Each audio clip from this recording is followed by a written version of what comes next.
வாழ்க வையகம், வாழ்க வையகம், வாழ்க வளமுடன். குரு வாழ்க, குருவே துணை. குருவின் மலரடி சிந்தனையே உடல்நலத்தை சீரமைத்து உய்வித்த குருவே வாழ். தியானமே யோகம், யோகமே ஞானம். தமிழ் ஆனந்த யோகம். வாழ்க வளமுடன். மெய்யன்பர்களே, இன்றைய சிந்தனைக்காக நாம் ஜீவ ஆற்றல் பெருகும் தவம் என்று ஒரு தலைப்பை சிந்தனைக்காக எடுத்திருக்கிறோம். ஜீவ ஆற்றலை பெருக்கும் பயிற்சி என்பது ஜீவகாந்த பெருக்க பயிற்சி, அது வேறு. இது ஜீவகாந்தம் பெருகும் தவம். இப்ப தவம் என்று சொன்னாலே ஜீவகாந்தம் என்ற ஜீவ ஆற்றல் பெருகும் என்றுதானே நாம் இதுவரை சிந்தனை செய்திருக்கிறோம். ஆமாம். ஆனால் அருட்தந்தை அவர்கள் கொடுத்திருக்கக்கூடிய தவமுறைகள் எல்லாம் படிப்படியாக அந்த தியானம் என்ற ஒரு நிலையைத்தான் கொடுத்திருக்கிறார்கள். ஒவ்வொரு தவத்துக்கும் ஒவ்வொரு விதமான விளைவுகள், நோக்கம் என்பது இருக்கிறது. அது மட்டுமல்ல, இது ஆரம்ப நிலை தவம் என்பது என்ன, உயர்ந்த நிலை தவம் என்பது என்ன என்று அது இரண்டு பிரிவாக இருக்கிறது. இதுல இந்த தலைப்பை பார்த்தவுடன் மக்களுக்கு என்ன தோன்றும் என்று சொன்னால், அந்த ஆரம்ப நிலை தவமெல்லாம் இருக்கட்டும், எனக்கு நேரடியாக இந்த தவம் வேண்டும் என்று பொதுவாக பேராசையின் அடிப்படையில் கேட்பது உண்டு. ஏன்னு கேட்டா, இன்னைக்கு இந்த மீடியா சேனல்ல பாத்தீங்கன்னா, இந்த பிரபஞ்சத்தோடு இணைந்து பிரபஞ்ச சக்தியை எப்படி பெறுவது, பிரபஞ்ச சக்தியிடம் நமக்கு வேண்டியதை எல்லாம் எப்படி கேட்டு பெறுவது, இதுக்குன்னே ஒரு பெரிய சேனல் நடத்திக்கிட்டு இருக்காங்க சில பேர். அவங்க டெய்லி இதே மாதிரியான ஒரு ஆடியோக்கள் போட்டுக்கிட்டே இருக்காங்க. இப்ப இதெல்லாம் என்னன்னா, இப்போ தமக்கு என்ன தேவை, மக்களுக்கு இப்போ எதை தேடுகிறார்கள், அதை மட்டும் கொடுத்தால் மக்கள் சுலபமாக அதில் மயங்கி விடுவார்கள். அப்ப இந்த இடத்துல இப்போ இந்த ஜீவ ஆற்றல் பெருகும் தவம்னா இது ரொம்ப தேவையாக இருக்கிறது என்று சொல்லலாம். ஆனால் இந்த விளக்கத்தை தெரிந்து கொள்வதற்கு முன் அதில் இருக்கக்கூடிய ஒரு ரகசியத்தையும் புரிந்து கொள்ள வேண்டும். அந்த அடிப்படையான தவங்கள் செய்யாமல் இந்த உயர்நிலை தவங்களை செய்து ஜீவ ஆற்றலை பெருகச் செய்தோம் என்று சொன்னால், நம்முடைய வாழ்க்கை அப்படியே வெகு விரைவில் பிரமாதமா வளர்றது போல வளரும். ஆனால் கூடிய விரைவில் அந்த சீட்டுக்கட்டு அடுக்கப்பட்ட அந்த கட்டு அப்படியே சரிவது போல சரிந்து விடும் என்பது அதில் ஒளிந்திருக்கக்கூடிய ரகசியமாக இருக்கிறது. அப்ப அதனாலதான் இதை எப்ப கொடுக்கணும், எந்த நிலையில் கொடுக்கணும் அப்படின்னு மகரிஷி கொடுத்தார். அதாவது இந்த குண்டலினி யோகத்திலேயே அதிகமான ரெஸ்ட்ரிக்ஷனோட நமது சித்தர்களும் முனிவர்களும் இதை கொடுத்து கொண்டிருந்தார்கள் என்பது அந்த காலம். அதை மகரிஷி அவர்கள் எளிமைப்படுத்தினார்கள். இதுவே எளிமைப்படுத்தப்பட்டதுதான். இதுக்கே நிறைய பேர் சொல்லுவாங்க, இப்படியெல்லாம் கொடுக்கக்கூடாது, இப்படியெல்லாம் நீங்க பாட்டுக்கு கொடுக்குறீங்களே அப்படின்லாம் சொல்லுவாங்க. ஆனால் எளிமைப்படுத்தப்பட்டதை எளிமைப்படுத்தினால் என்னாகும்? இன்னொன்னு, எளிமைப்படுத்துவதற்கு மகரிஷி இதை எவ்வளவு காலம் செய்து செய்து பயிற்சி செய்து அதில் வரக்கூடிய அந்த பக்க விளைவுகள், எதிர்மறை விளைவுகள் இவற்றையெல்லாம் எவ்வளவு உணர்ந்து இதை எளிமைப்படுத்தி இருப்பார்கள். இது சாதாரணமா எளிமைப்படுத்தி கொடுக்கறது ஏதோ ஒரு ஒரு வருஷத்துலயோ 2 வருஷத்துலயோ கொடுக்கல. இதுக்கு பல ஆண்டுகள் அவர்கள் எடுத்துக்கொண்டார். அதற்காக அவரது உடலையே ஆராய்ச்சியாக எடுத்துக்கொண்டார். அதில் வரக்கூடிய அந்த துன்பங்களை எல்லாம் அவர் ஏற்றுக்கொண்டார். அப்ப அந்த அளவுல எந்த வகையிலும் துன்பமாக மாறிவிடக் கூடாது என்ற விழிப்புணர்வோடு தான் இந்த எளிமையாக இருக்கிறதையும் கொடுக்கணும் அப்படின்னு மகர்ஷி அதை ஒரு முழுமைப்படுத்தி கொடுத்தார். இப்ப இதுல பாருங்க, 2 நிலை. தவம் என்பது செயல் மாற்றத்துக்காக இப்படின்னு நம்ம தமிழ் ஆனந்த யோகம் அடிக்கடி கத்தி கத்தி சொல்லிக்கிட்டே இருக்கிறோம். இப்ப நிறைய ஆசிரியர்கள், வேதாத்திரி ஆசிரியர்கள், தவம் செய்தால் கர்ம வினையெல்லாம் கழிந்து விடும், எல்லா கர்ம வினையும் போயிடும். அவன் எப்படி? அடிப்படை தவங்கள் செய்தாலே. அவங்க எதுக்கு வரல? இந்த உயர்நிலை தவத்துக்கே வரல. ஆக்கினை தவம் செய்தால் ஆகாமிய கர்மம் நீங்கிவிடும், துரிய தவம் செய்தால் பிராரத்த கர்மம் நீங்கிவிடும், துரியாதீத தவம் செய்தால் சஞ்சித கர்மம் நீங்கிவிடும். இப்படின்னு இந்த 3லயே அதை முழுமைப்படுத்தி சொல்லிக் கொண்டிருக்கிறார். சரி, அப்புறம் இதுக்கு இந்த உயர்நிலை தவம், கர்ம வினையெல்லாம் நீங்கின பிறகு எதுக்கு இந்த உயர்நிலை தவம்? இந்த ஜீவ ஆற்றலை எல்லாம் பெருக்கி என்ன செய்ய போறீங்க? கர்ம வினையெல்லாம் தீந்துருச்சு. அப்ப மீண்டும் ஜீவ ஆற்றலை பெருக்கி கர்ம வினையை கூட்டக்கூடிய செயல்களை மீண்டும் செய்வதற்காக இந்த உயர்நிலை தவம் செய்யக்கூடியதாக மாறிவிடும். அப்படித்தானே? இது என்ன சார் நீங்க சொல்றது குழப்பமா இருக்கு? ஒண்ணே ஒண்ணு வச்சுக்கோங்க, நமக்கு மட்டும் துன்பம்னு ஒண்ணு வரலன்னு வச்சுக்கோங்க. துன்பம்னு ஒண்ணு வராம நல்ல பொருளாதார வசதியும் ஜீவ ஆற்றல் பெருக்கமும் உங்களிடம் நடக்கிறது என்று வைத்துக் கொள்ளுங்கள். துன்பம்ங்கிறது நமக்கு வரல, ஆனா பொருளாதாரமும் நல்ல வெகுவாக வளர்கிறது, ஜீவ ஆற்றலும் இருக்கிறது. நீங்க என்ன செய்வீங்க அப்படின்னு கேட்டா, இப்போ இப்போ மைக் ஓபன் பண்ணி சொல்ல சொன்னோம்னா எல்லாரும் மனவளக்கலை ஆசிரியர்களா இருக்காங்க. நாங்க அப்படியே ஒரு ஆசிரமம் கட்டி அப்படி சேவை பண்ணுவோம், தொண்டு செய்வோம், அப்படி செய்வோம், இப்படி செய்வோம் என்று இந்த இடத்தில் எல்லோரும் சொல்வீர்கள் என்று எனக்கு தெரியும். உண்மையிலேயே நீங்கள் என்ன செய்வீர்கள் என்று கேட்டால், துன்பத்தை பெருக்குவதற்கான செயல்களை எல்லாம் அபரிமிதமாக செய்வீர்கள். இது உண்மை அல்ல, சத்தியம்.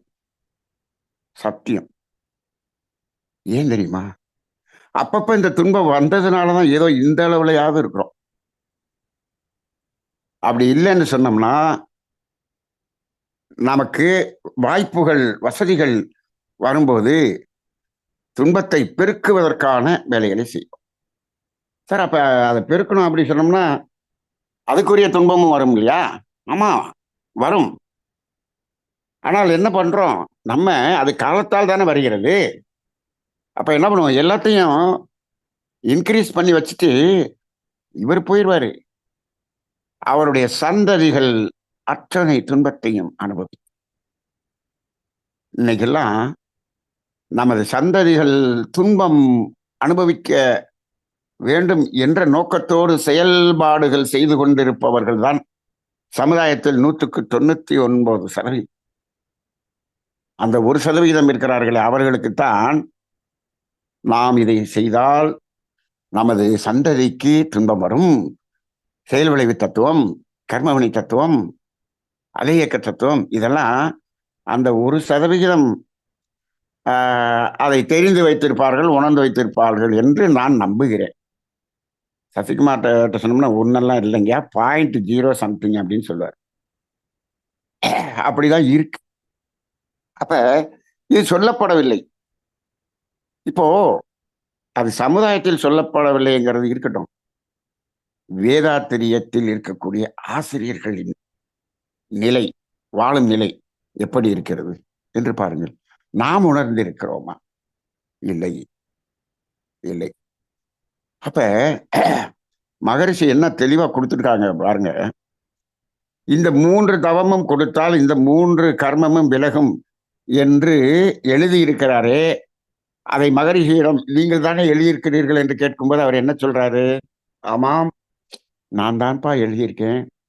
அது எப்படி விலகும் என்று நீ சிந்தனை செய்தாயா என்று கேட்டார். சாமி, நீங்களே எங்களை எல்லாம் ரொம்ப தப்பா நினைச்சிட்டீங்க. நீங்க பாட்டு எழுதுனதையெல்லாம் நாங்க அப்படியே ரொம்ப சிந்தனை செஞ்சு அப்படியே அறிவுபூர்வமா அதை பார்ப்போம்னு நீங்க எங்களை தப்பா புரிஞ்சுக்கிட்டீங்க சாமி.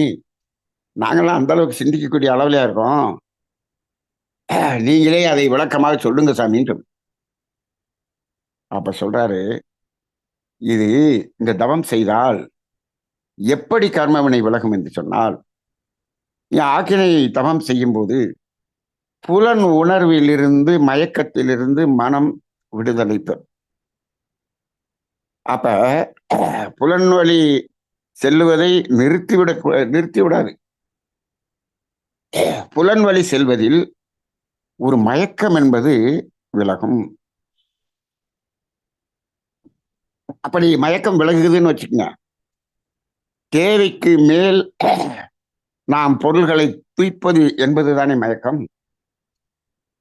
நம்ம தமிழானந்த யோகத்தில் அடிக்கடி என்ன சொல்றோம்னா, தேவைக்கு மேல பொருளை ஈட்டுங்கள், பரவாயில்ல, ஆனால் தூய்க்காதீர்கள், வச்சுக்குங்க அப்படின்னு சொல்றோம்.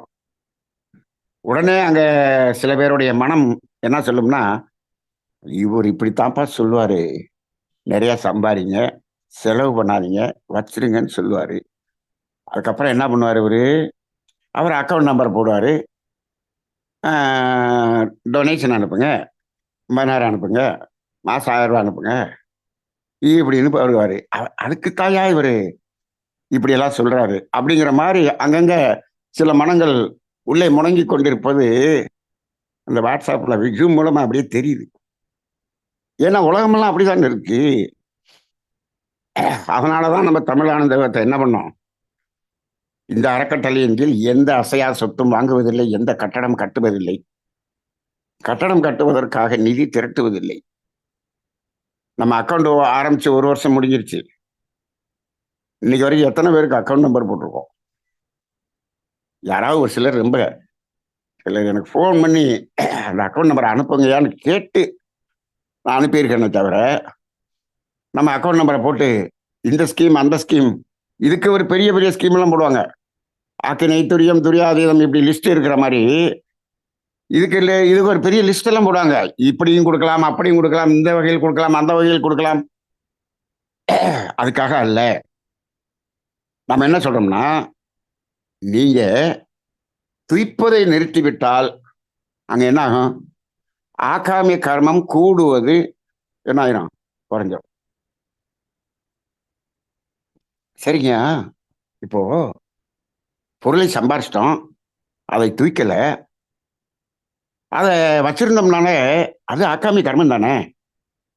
அப்புறம் எப்படி நீங்க ஆகாமிய கர்மம் சேராதுன்னு சொல்றீங்க அப்படின்னு கேட்பாங்க. இல்லை, ஆகாமிய கர்மம் சேராது, நீங்கள் தூய்த்தால் தான் சேரும். அப்ப மிச்சம் வச்சிருக்கிற பணம்லாம், மிச்சம் வச்சிருக்கிற பணத்தை எங்க வச்சிருக்கீங்க? பேங்க்ல தானே போட்டிருக்கீங்க.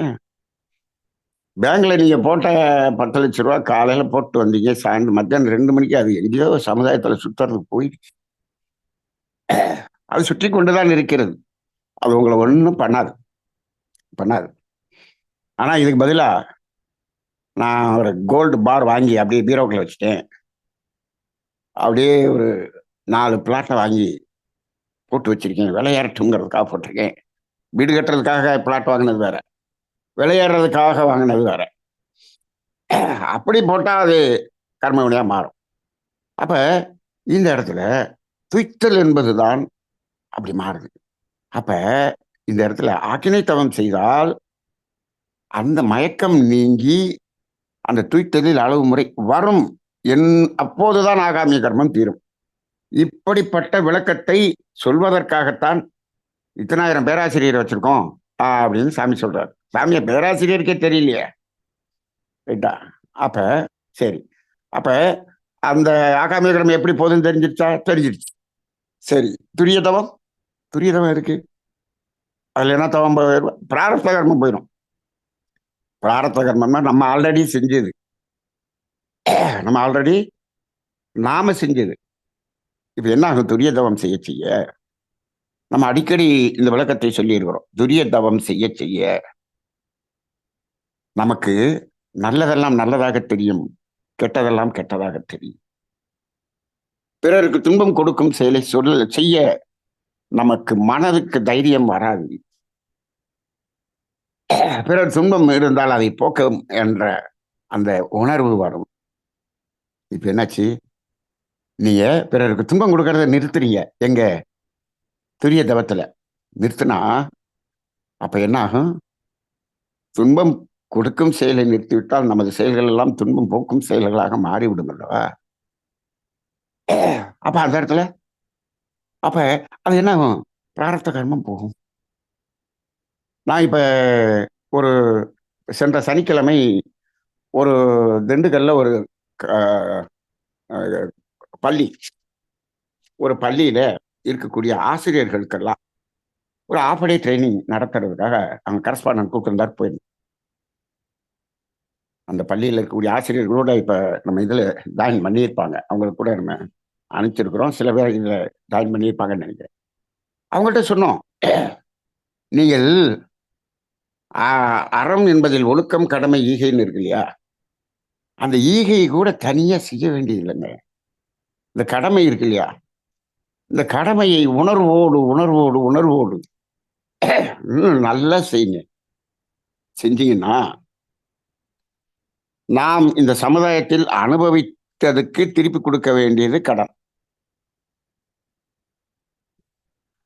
நம்ம அனுபவித்ததுக்கு மேல இந்த கடமையை அதிகமாக செய்தோம் என்று சொன்னால், சார் அந்த எக்ஸசைஸ் செய்யறது எங்க சார் போகும் அப்படின்னு கேட்டாங்க. இதெல்லாம் ஒரு 4 வருஷத்துக்கு முன்னாடி இதுக்கு இந்த மாதிரி சிந்தனை எல்லாம் நான் சிந்திக்கல. இந்த கடந்த ஒரு 2 வருஷமா இந்த சிந்தனை துளிகள் போட்ட பிறகு இந்த சிந்தனை எல்லாம் கொஞ்சம் புதிதாக வந்தது. இப்ப கடமையை இவர்கள் செய்து கொண்டிருக்கிறார்கள், அதிகமாக செய்கிறோம். ஆனா நம் சமுதாயத்தின் உழைப்பை அனுபவிக்கக்கூடியது கம்மி, நமக்கு கொடுக்கக்கூடியது அதிகமா இருக்கிறது என்று சொன்னார்.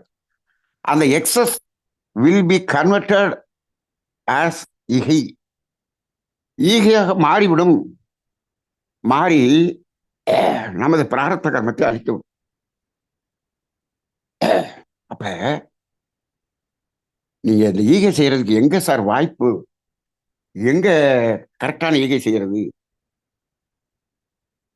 அப்படின்னு கேட்டாங்க. ஒண்ணுமே இல்லை.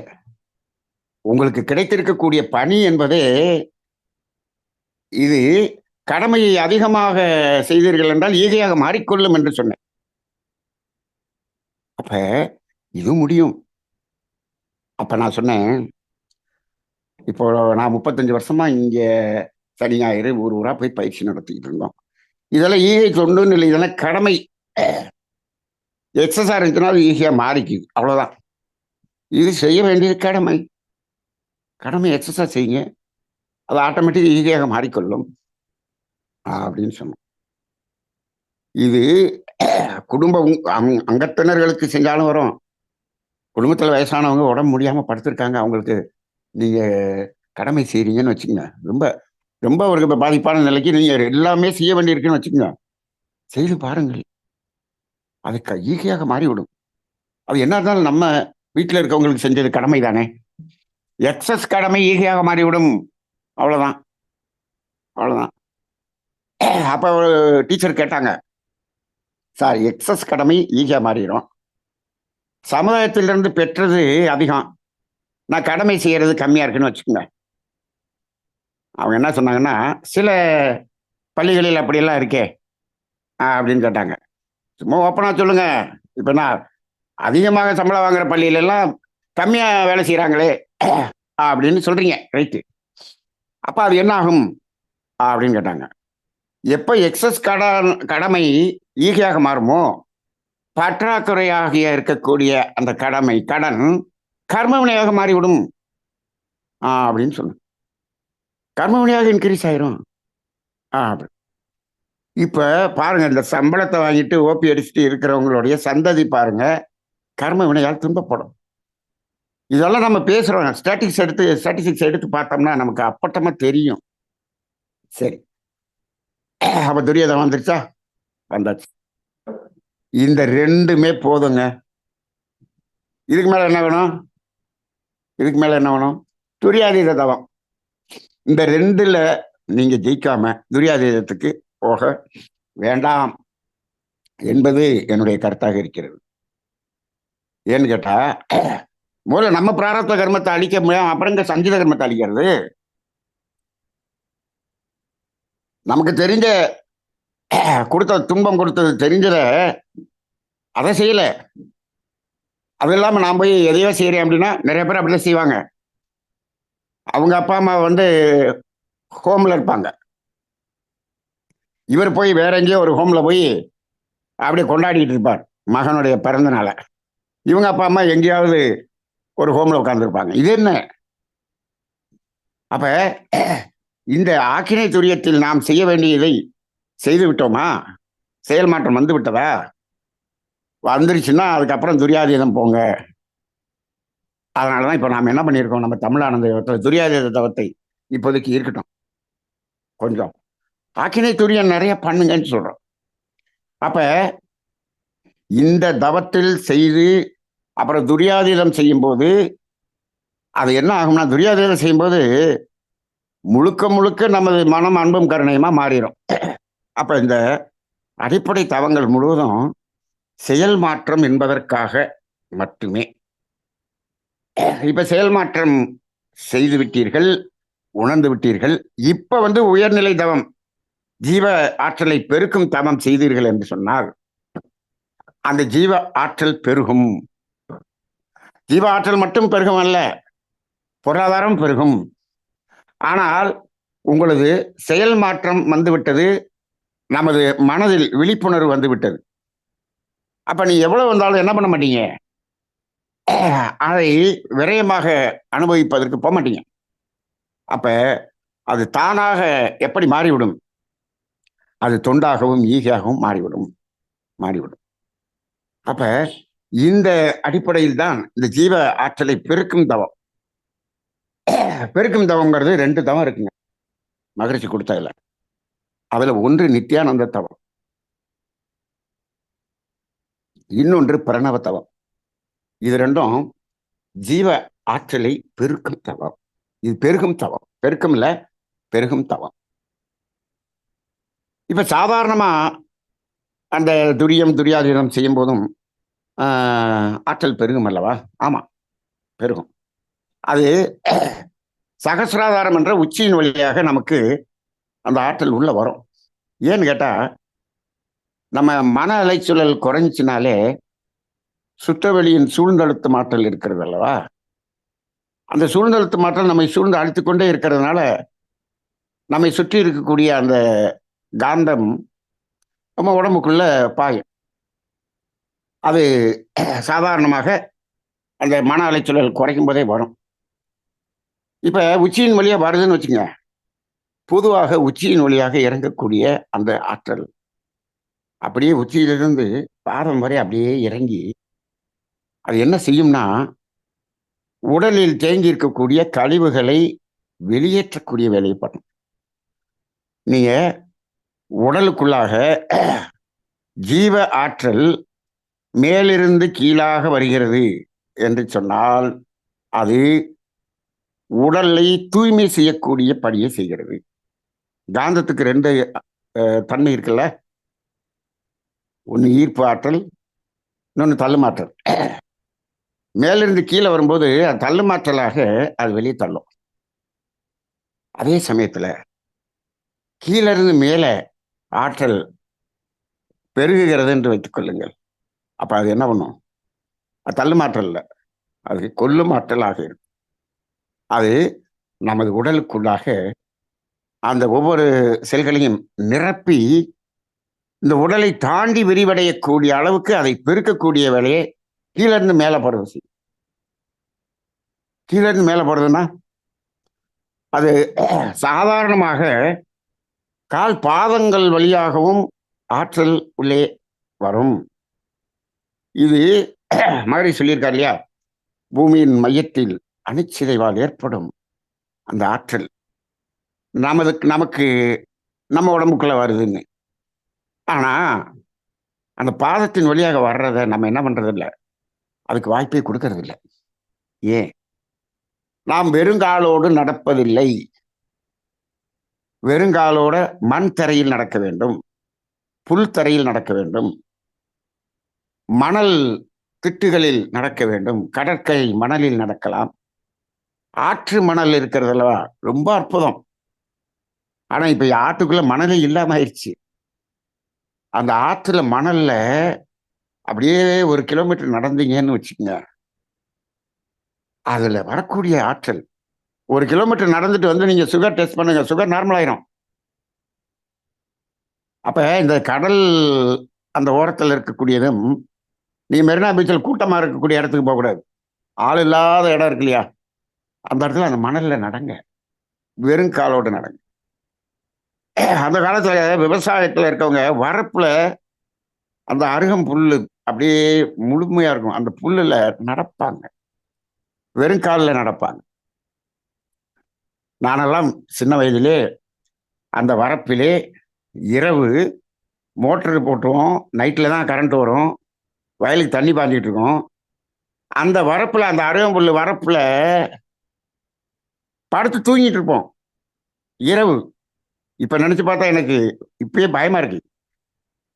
வரப்புல படுத்து நைட்ல தூங்கிட்டு இருப்போம். எத்தனை பாம்பு போகும் வரும், எப்படிதான் தூங்கணும் அப்படின்னு இப்ப பயமா இருக்கு. அவ்வளவு தைரியமா தூங்கியிருக்கும். அப்ப அந்த சேற்றிலே நடப்பது, புல்லுல நடப்பது, இதுல எல்லாம் அபரிமிதமான ஆற்றல் நமக்குள்ளாக எப்படி வரும்? அது சேமிப்பு ஆற்றலாக பெருகும். இது அடிப்படையாக கொண்டுதான் அந்த கோயில்ல தீ மிதிக்கிறதுன்னு ஒரு இது சடங்கு வச்சிருப்பாங்க. அதை மிதிச்சு போவாங்க. இது எல்லாமே ஜீவகாந்தல் காந்தம் பெருகுவதுதான். இப்போ நமக்கு எல்லாமே இன்ஃபெக்ஷன் அப்படி இப்படின்னு சொல்லிட்டு நம்ம செருப்பு போடாம நடக்கிறதுங்கிறது இல்லாம ஆகிப்போச்சு. அதாவது பாத யாத்திரை போறவங்க கூட தார் ரோட்டில் நடக்கிறாங்க. அப்படி இல்லைன்னு சொன்னோம்னா ஆக்சிடென்ட் நடந்துடும். சைடில் சிமெண்ட் பிளாக் போட்டு ரோடு போட்டான் பழனி வரைக்கும். இந்த சிமெண்ட் பிளாக்ல நடக்கிறாங்க, வேஸ்ட், ஜீவகாந்த விரயம்.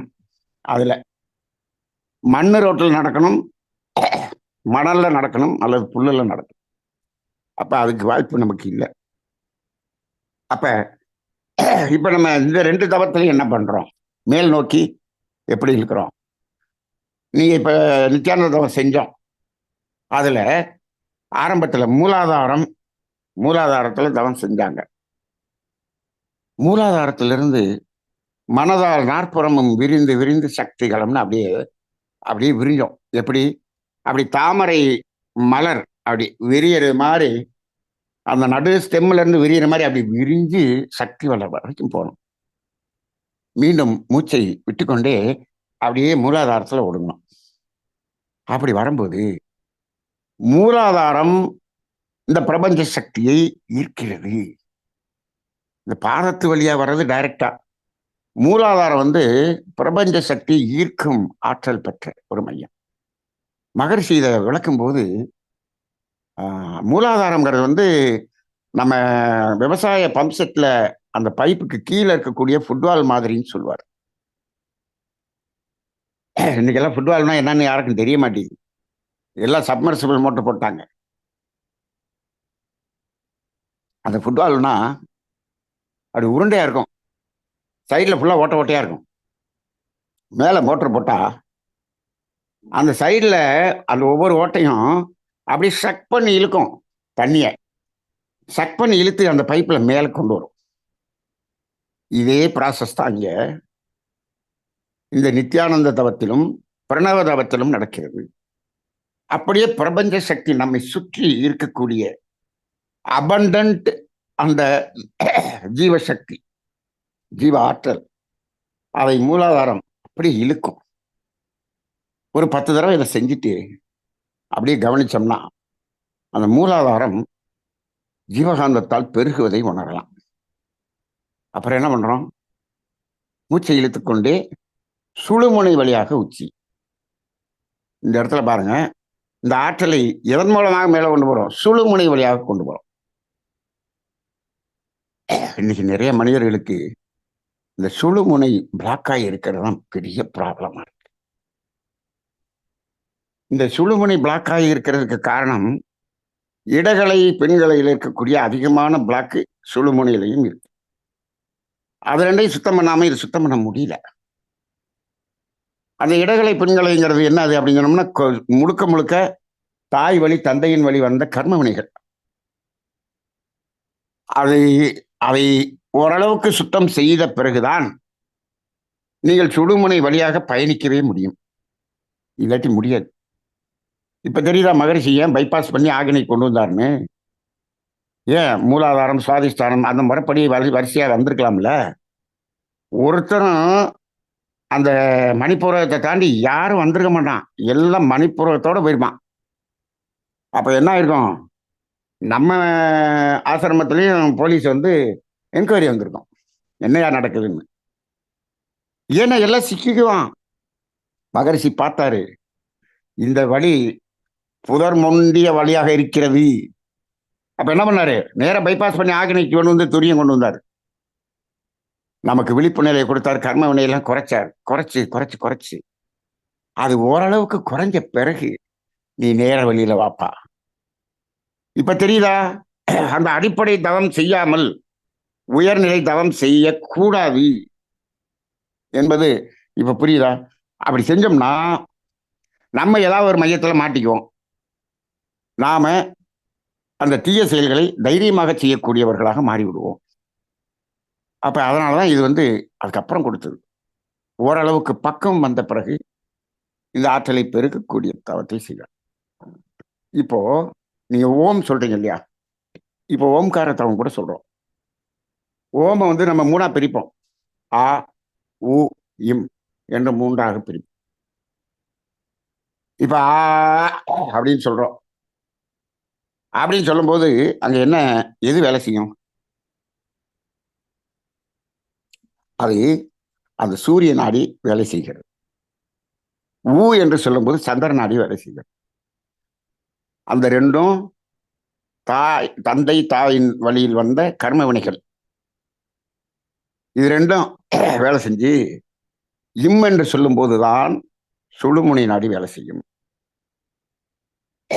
அப்ப ஓரளவு அந்த கர்ம வினை குறைத்தவர்கள் தான் இந்த ஜீவ ஆற்றல் பெருகும் தவத்தை எல்லாம் செய்ய வேண்டும், செய்தால் பலன் இருக்கும் என்பதை நம்ம உணர்ந்துகிறோம்.